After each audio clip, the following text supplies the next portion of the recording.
I mean, the fact that they have a meeting in the Trump Tower is sort of pretty self-evident, prima facie kind of collusion. Trump Tower meeting, which indeed was convened for the purpose of collusion.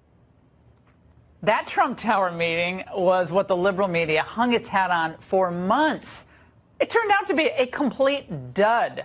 If you don't want to take my word for it, Mueller is saying the same thing in the report, of course. My next guest found something a little suspicious in the report, though.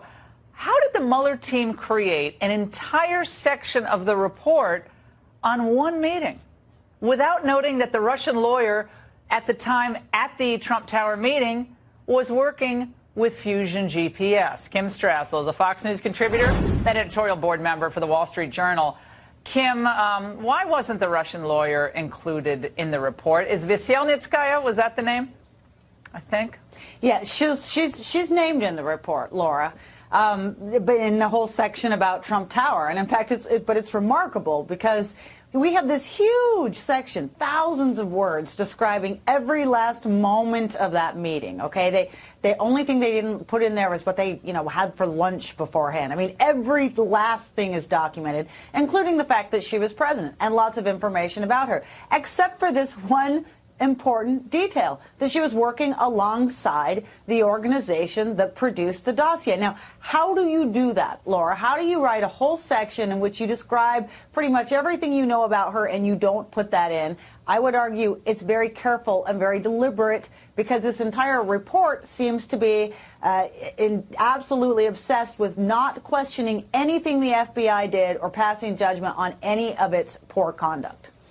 This is what she said, admitting her work with Fusion GPS. She got much of the information from an American firm, Fusion GPS. Glenn Simpson's company, they worked with us on this case.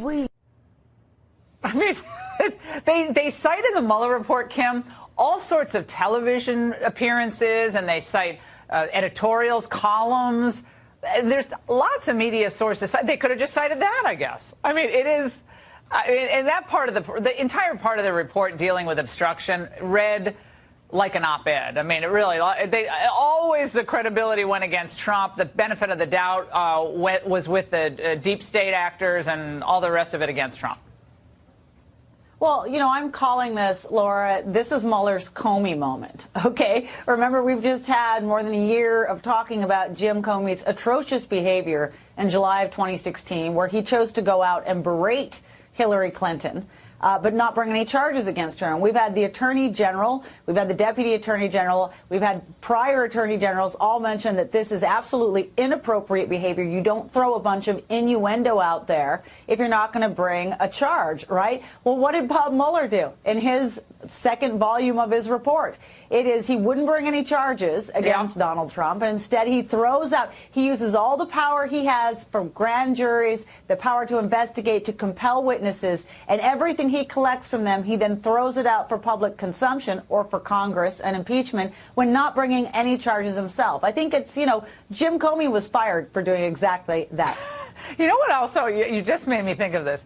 It also kind of reminds me of when in the FISA application, they didn't state that the dossier was paid for by the Clinton campaign.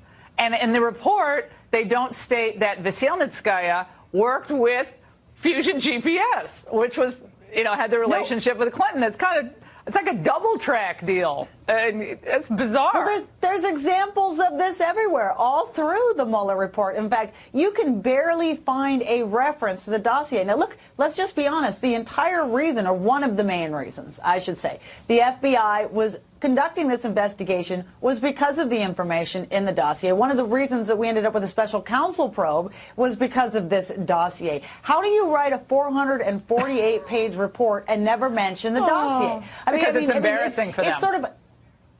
Well, right, because they know that now everything that was in it has been discredited. They couldn't verify any of it. And so to acknowledge that would be a dramatic knock on the FBI. And, of course, this report was all about exonerating the FBI and Jim Comey and making up for the fact that he was fired, et cetera. Yeah, but Carter Page gave a few lectures in Moscow, so he's definitely someone they needed to surveil.